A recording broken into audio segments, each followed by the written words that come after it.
I want to be clear. I'm not dissing Puff at all and taking away from his relevance and his genius at all because he got slaps. He got slaps.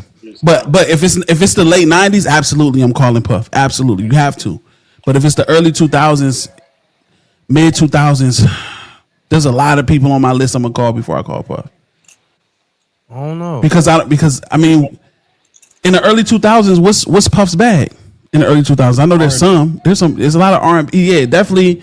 If you want to mix that hip hop and R&B together, yeah. Let me take the Joe Budden route, right? I'm just gonna put some L16s over some R&B slaps. I'm gonna get like 2 or 3 hits, and I'm gonna have 1 hit. I'm cool with that. Like I'll be fine with that. Yeah. I just feel like that era. If you're an R&B artist, you gotta call Puff for sure. You would have to. I feel like if you're a new artist in that era, you had to come in like that. Like I feel like all of the niggas that came in that era had to have some like how 50 did and how Ja did. They had the songs for the females and the R&B type shit. Like you had to be able to cross over. There's a lot of niggas that never called Puff though. That did great. There's a lot of niggas. Like who? Nelly never called Puff. I feel like they did at some point. I feel like they do though. Like I didn't know Nipsey was in the studio with Puff. I feel like a lot of niggas be in the studio with Puff. Like you have to go to the studio with Puff at some point. You said like, what you say, Karan? You can drop it. I don't care. You can. No. Say what you say. Shake your tail feather. That was Puff and Nelly. That is. Yep. Good call. Niggas be in the studio with Diddy. 50 never called Puff. That's not different. Only did 50 call Puff, he wrote for Puff. He did write for Puff. He did write for Puff. All the J-Lo love shit, all that shit is Puff and 50 together. All of it. All right, come on now. Okay. I was gonna say Jay. No, you wasn't. Stop. I was gonna say Jay, but then I was like, nah, that's definitely not. It's definitely not it. They having a whole album together. He wasn't. Damn, who never called Puff? I was about to say Jeezy fucked up. Jeezy, no, Jeezy too.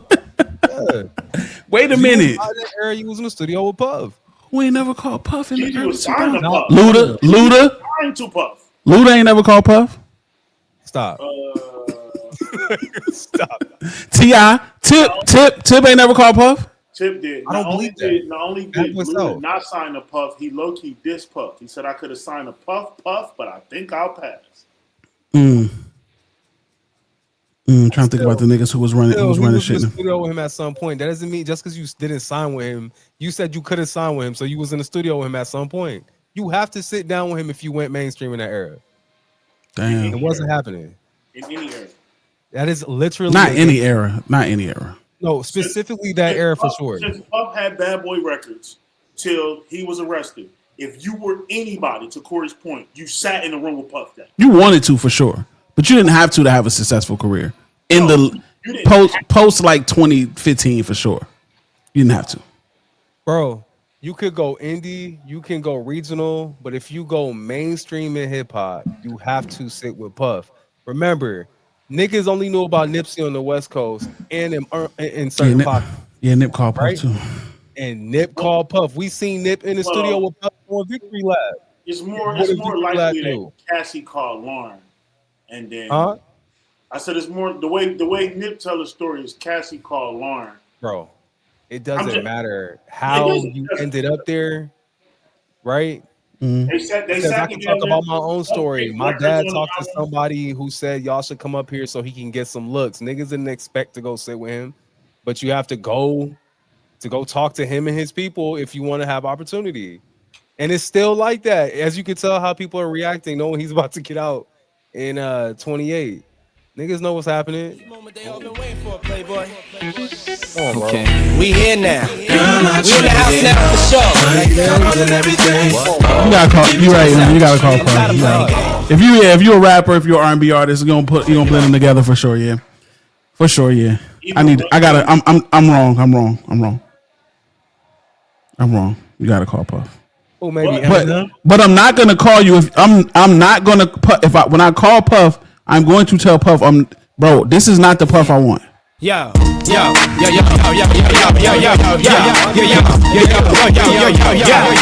want you to see why. Check this out. I want you to see why.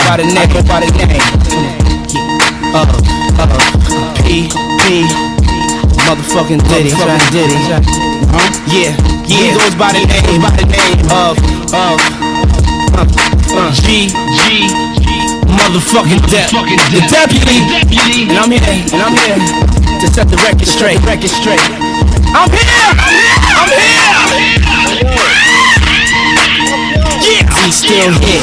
He's still here. Yeah. Stronger than ever. Stop. Not the puff I want.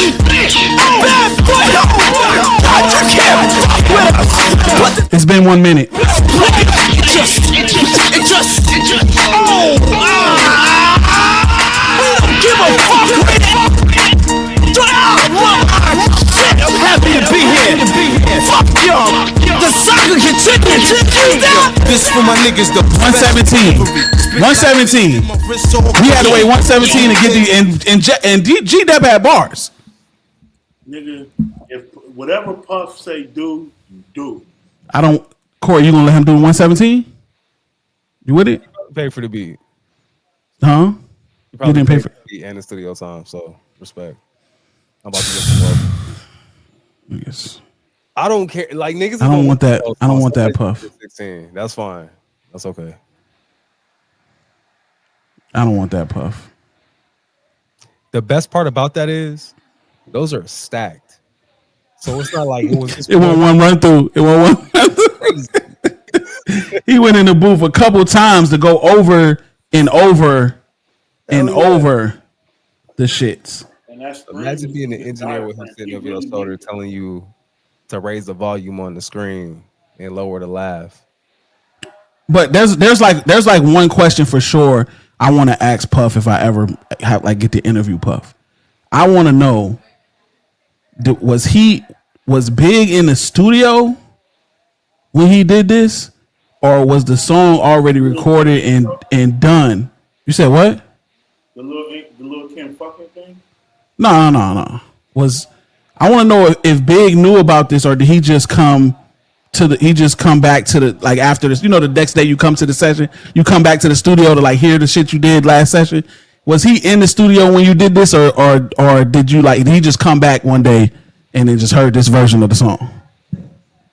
Proceed to give you what you need. Get live, motherfucker. As we proceed to give you what you need. Get live, Say what? I've always thought that was tough as hell. It's too many times.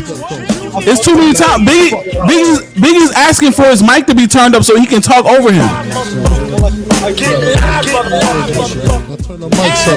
Turn my mics up. Turn that shit the fuck up. Turn up louder. Turn me up over Puff. Turn me up over Puff.